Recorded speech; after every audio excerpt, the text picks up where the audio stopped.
Hi, this is Tom Mura from World Class Coaching with another in our series of animated drills. What I thought I'd do today actually is present some activities that you could do to help prepare your team to play with the new goal kick rule as far as building from the back. So this is, an idea of how you could progress activities for a team that's just learning to build from the back. So what we'll start with is just a simple diamond passing activity where the players are using the red cones as defenders and they're organized on the red cones in a diamond shape. I put the blue cones here and then the yellow cones here that are in the orange diamond or on the outside of the orange diamond in order to kind of set everything up in advance so you don't have to be moving cones during the session. But also it's great to have that blue cone there as kind of creating an alleyway that we want the passer to try to hit the ball in front of their teammate. So that player would, open up to the sideline to receive that pass before then making the next pass to the next player who's backed up and opened up into that space and so on around. So we're just getting the idea of the shape of building from the back. And at first, it's not important that the players understand, but this is basically your goalkeeper. And then here you've got maybe your outside, your center back. And then maybe here you have your holding mid. And here you've got your other center back on the other side. And so you're just creating a partnership with these players. So we're doing the same thing on both sides. We're passing, and then after passing, then we're following our pass. So we're making that. We'll just put the flat line in here, the full line, in order to show the running movement as well. So we have the pass, and then we have following the pass all around the outside. Not something that's new to people. I'm sure you've done that before, but putting it near the goal like this will start to get the players kind of in that mindset. Okay, we're building in this area of the field, so let's get comfortable passing the ball and keeping possession in this area of the field. So we do that, and then we would move and change the session, or change the next activity, I should say, and make it a 4 versus 1. So we can take all of these players that are on the outside, move them on the inside of these areas, and play 4 versus 1. Now, I should say, as always, these areas are proportional to the area that you use for your games. So let's say this is a 7v7 field. Then the size of this grid should be relative to the size of the field that you play on with 7v7. So it's the same idea. We want to, and let's put we'll put the black defender over on this side, and we'll put the yellow defender on that side. You can turn this into a game where it's blacks versus yellows, and they're trying to keep the ball, and obviously all these players then move on the inside of the grid. They keep the same shape. The players will see that and understand it.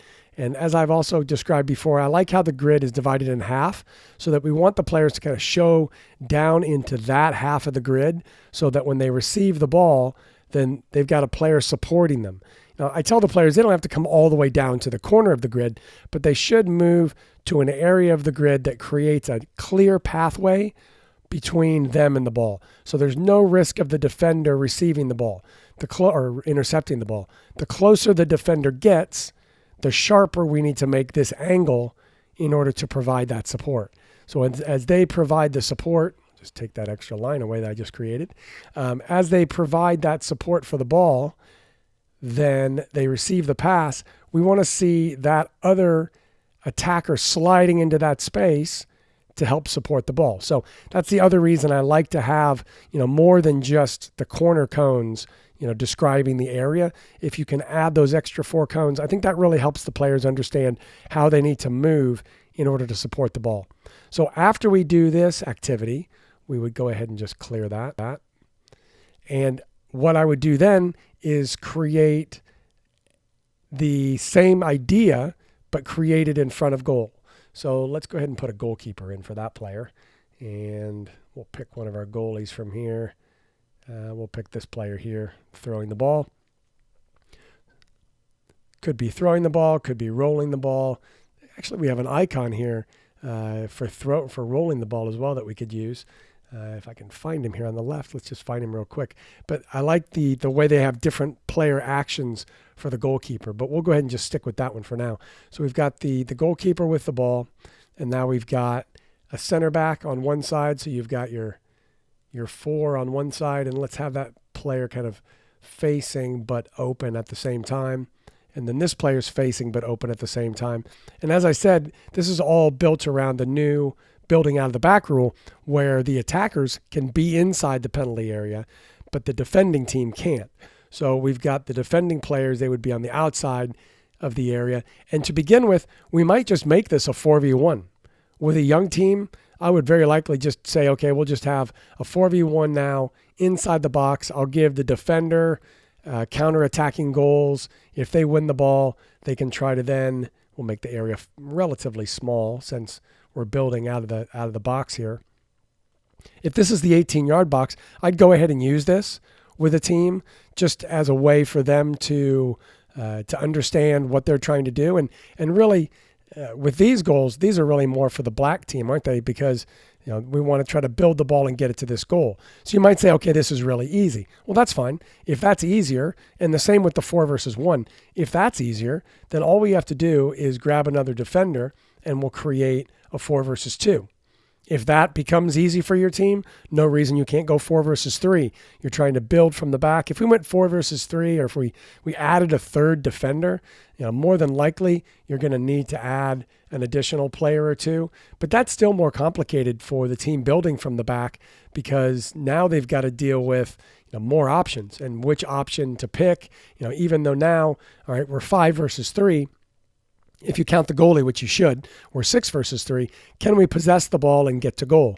So you can build this up as far as your team can handle it. I would suggest maybe start it with a 4 versus 2. If that's where you ended up with your 4 versus 2 activity, then go ahead and make it 4 versus 2 for this. If you ended as only being able to go 4 versus 1, then start with this, and then add complexity and add pressure as your players are able to deal with it. If they're able to take the ball and build it from here, and the defender, takes away that option, and we find the option on the other side, and then we're able to find the high option and go to goal, great. Then add another defender, make it more complicated, and continue to build. Continue to make this longer.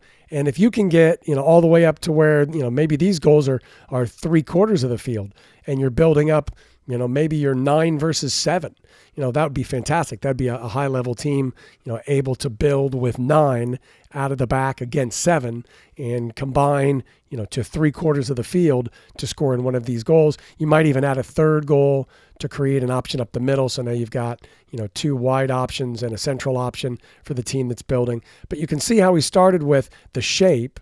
Then we moved to add pressure, and now we've moved to add more pressure and more complexity as you go. So this would be a great progression to teach your team how to build from the back and get comfortable in that area. One of the big things is getting comfortable with receiving the ball here and then passing it back to the goalkeeper so that they can switch it to the other side.